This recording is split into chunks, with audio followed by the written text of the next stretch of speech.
Let's jump right in. We're going to talk about something that is, well, it's one of the most profound truths of the spiritual life. And if we're honest, it can be pretty unsettling. It's this idea that God actually intentionally designed us to be needy, not just when we first start out, but every single day. And that really is the question, isn't it? If God has all the power in the universe, why wouldn't he just make us strong, self-sufficient, and independent? I mean, it seems like that would be more efficient. But his design, his way of doing things, points in the total opposite direction. So let's find out why. You know, to our modern way of thinking, which just worships autonomy and self-reliance, this whole idea feels scandalous. But what if our constant need, the thing we try so hard to overcome, isn't a design flaw at all? What if it's the very doorway into the kind of intimacy God actually wants to have with us? So that brings us to this first big idea, the scandal of our dependence. So God's design isn't just about making sure our needs are met, it's about protecting our relationship with him. And this is just so intentional. God has set up realities so that spiritual strength isn't something you can just store up for a rainy day. Grace isn't something you can stockpile in the pantry. And our communion with him, it's not some automated subscription service. He wants us to come back to him, personally, every single day. There's this perfect picture of it in the story of the manna in the wilderness. The rule was so simple: just gather enough for today. That's it, because anything extra would just spoil. Now, this wasn't some kind of flaw in God's supply chain. It was a relational strategy. He knew that if the Israelites could just build a giant warehouse full of manna, they'd eventually forget the one who was providing it. And that really gets to the heart of it. God's ultimate goal isn't just our survival, it's our seeking. He is absolutely committed to being in a daily, active, sought-after relationship with his people. Our need, that's the very thing that drives us back to him again and again. Okay, so this builds. Our daily neediness isn't only for relationship, it's also the very stage God has chosen to reveal his own glory. The Apostle Paul learns this lesson the hard way. In 2 Corinthians chapter 12, verse 9, he's begging God to take away his weakness, and this is the staggering answer he gets. And notice the language.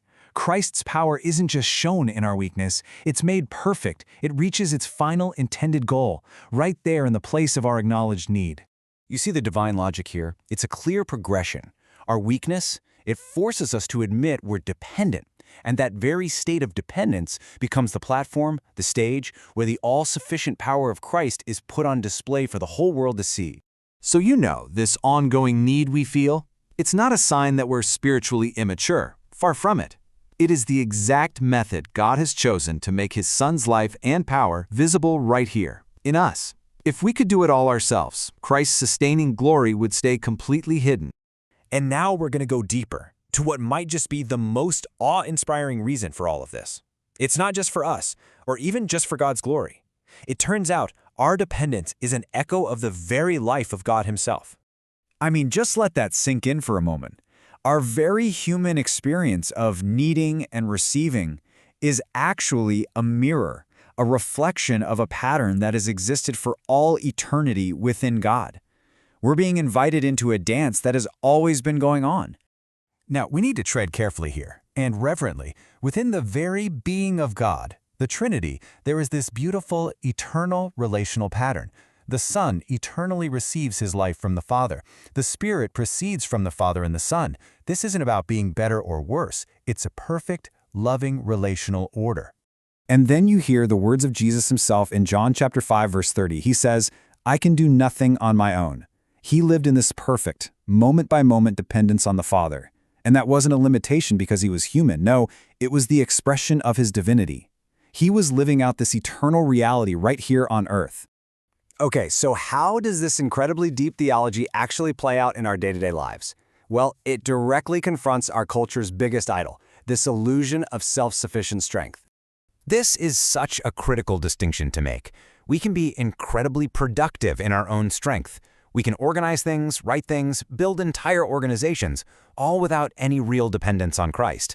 But fruitfulness, that lasting, supernatural quality of love, joy, peace, real spiritual impact, that is utterly impossible apart from him.